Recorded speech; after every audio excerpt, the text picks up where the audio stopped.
ಎಲ್ಲ ವೀಕ್ಷಕರಿಗೆ ನಮಸ್ಕಾರ. ಮೊದಲನೇದಾಗಿ ಎಲ್ರಿಗೂ ದೀಪಾವಳಿ ಹಬ್ಬದ ಶುಭಾಶಯಗಳು. ದೀಪದ ಹಬ್ಬ ದೀಪಾವಳಿ.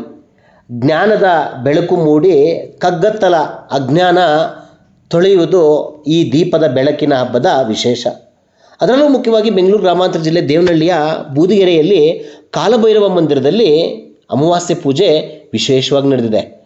ಇದರಲ್ಲಿ ಗಣಪತಿ ಹೋಮ, ನವಗ್ರಹ ಹೋಮ, ಅಷ್ಟಭೈರವ ಹೋಮ, ಹಾಗೆಯೇ ಸ್ವರ್ಣಾಕ್ಷರ ಭೈರವ ಹೋಮ ನಡೀತಾ ಇರುವಂಥದ್ದು ಇಲ್ಲಿನ ವಿಶೇಷ ಪೂಜೆ ಮಾಡಿದಂತಹ ಪೂಜಾರಿಗಳು ಮತ್ತು ಭಕ್ತರು ಸಹ ದೇವರಿಗೆ ನಮಿಸಿ ದೇವರ ಆಶೀರ್ವಾದ ಪಡೆದಿದ್ದಾರೆ.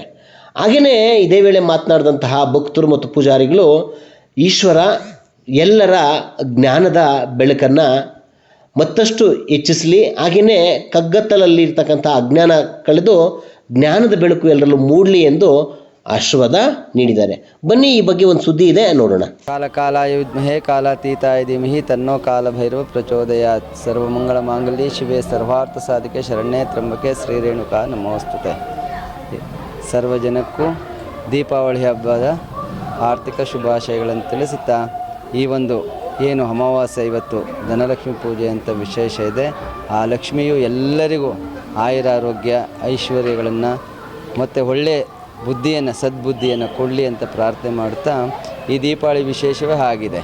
ಯಾಕಂದರೆ ಬಲಿಚಕ್ರವರ್ತಿಯನ್ನು ತನ್ನ ಆಸೆ ಕೆಟ್ಟದ್ದನ್ನೆಲ್ಲ ಒಳಗಡೆ ಅಮುಕಿ ಒಳ್ಳೆಯದನ್ನು ಈಚೆಗೆ ಬಿಡುತ್ತಂಥ ಕೆಲಸಗಳನ್ನು ಆಗಿರ್ತಕ್ಕಂಥ ಈ ಸಂದರ್ಭದಲ್ಲಿ ನಮ್ಮಲ್ಲೂ ಇರ್ತಕ್ಕಂಥ ಎಲ್ಲ ಕೆಟ್ಟ ಗುಣಗಳು ಒಳಗಡೆ ಹೋಗಲಿ, ಒಳ್ಳೆಯದನ್ನು ಈಚೆಗೆ ಬರಲಿ. ನಮ್ಮ ಹಿಂದೂ ಧರ್ಮ ಅಥವಾ ಸನಾತನ ಧರ್ಮ ಈ ಒಂದು ವಿಶ್ವಕ್ಕೆ ಮಾದರಿಯಾಗಲಿ ಅಂತ ನಾವು ನಾವು ಮೊದಲೇ ಹೇಳಿದ್ವಿ, ಕಾಲಾಯುದ್ಮಹೇ ಕಾಲಾತೀತ. ಅಂದರೆ ನಮಗೆ ಒಳ್ಳೆ ಟೈಮ್ ಬೇಕಾದಂಥ ಸಂದರ್ಭದಲ್ಲಿ ನಮ್ಮ ಶಕ್ತಿ ಕುಂದಿತು, ಇನ್ನೇನು ಆಗ್ತಿಲ್ಲ ಅಂದಲ್ಲಿ ನಾವು ಶಾಸ್ತ್ರದಲ್ಲಿ ಹೇಳ್ತೀವಿ, ಆ ಕಾಲಭೈರವನಿಗೊಂದು ದೀಪನಾದರೂ ಹಚ್ಕೊಂಬನ್ನಿ ಅಂತ. ಹಾಗಾಗಿ ನಾವು ಎಲ್ಲವನ್ನೂ ಅಷ್ಟೇ ಅಮಾವಾಸ್ಯೆಯಲ್ಲಿ ಆ ಕಾರ್ಗತ್ತಲಲ್ಲಿ ಬೆಳಕನ್ನು ಹಚ್ಚಿ ಆ ಬೆಳಕಲ್ಲಿ ನಾವು ನಮ್ಮ ಬಾಳಿನ ಒಂದು ಬೆಳಕನ್ನು ಕಾಣ್ತಕ್ಕಂಥದ್ದು ಸಹಜ. ಯಾಕಂದರೆ ಅಮಾವಾಸ್ಯೆ ಅಂದರೆ ಎಲ್ಲ ಭಯಪಡ್ತಕ್ಕಂಥ ವಿಶೇಷವನ್ನು ಮಾಡಿಬಿಟ್ಟಿದ್ದಾರೆ. ಏನೂ ಇಲ್ಲ, ಕತ್ತಲಲ್ಲೇ ಇರ್ತಕ್ಕಂಥದ್ದು. ಮನುಷ್ಯನಿಗೆ ಶಾಂತಿ ಸಿಗಬೇಕಾದ್ರೂ ಎಲ್ಲವೂ ಇರಬೇಕು, ಬೆಳಕು ಇರಬೇಕು, ಕತ್ತಲು ಇರಬೇಕು. ಎರಡೂ ಆದರೆ ಜೀವನದಲ್ಲಿ ಸಮರಸ. ಬರೀ ಸುಖವನ್ನೇ ಬೇಕು, ಬರೀ ಕಷ್ಟನೇ ಬೇಕಂದ್ರೆ ಹಾಗಲ್ಲ. ಎರಡೂ ಇದ್ದರೆ ಸಮರಸವೇ ಜೀವನ ಅಂದಂಗೆ.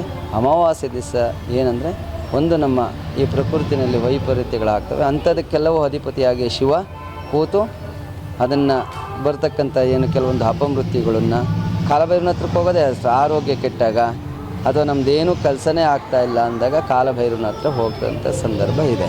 ಹಾಗಾಗಿ ನಾವು ಅಮಾವಾಸ್ಯೆಯಲ್ಲಿ ಅವನಿಗೆ ವಿಶೇಷವಾಗಿ ಸಂಜೆ ಒಂದು ಬಲಿ ಉತ್ಸವ ಅಂದರೆ ಪ್ರಾಕಾರದಲ್ಲೆಲ್ಲ ಮಾಡಿ ಒಂದು ವಿಶೇಷವಾಗಿ ನಮ್ಮ ಭಕ್ತರೆಲ್ಲ ಆಚರಿಸ್ಕೊಂಡು ಬರ್ತಾಯಿದ್ದಾರೆ. ಕಾಲಭೈರವನಿಗೆ ಅಮಾವಾಸ್ಯೆಯಲ್ಲಿ ವಿಶೇಷವಾಗಿ ಬೆಳಗ್ಗೆ ಒಂದು ಗಣಪತಿ ಹೋಮದಿಂದ ಹಿಡಿದು ನವಗ್ರಹ ಹೋಮದಿಂದ ಹಿಡಿದು ಅಷ್ಟಭೈರವರ ಹೋಮ ಸಮೇತವಾಗಿ ಒಂದು ಸ್ವರ್ಣಾಕ್ಷರ ಭೈರವ ಹೋಮ ಅಂತ ಸುಮಾರು ವರ್ಷಗಳಿಂದ ನಾವು 25 ವರ್ಷಗಳಿಂದ ನಡೆಸ್ಕೊಂಡು ಬರ್ತಾಯಿದ್ದೀವಿ.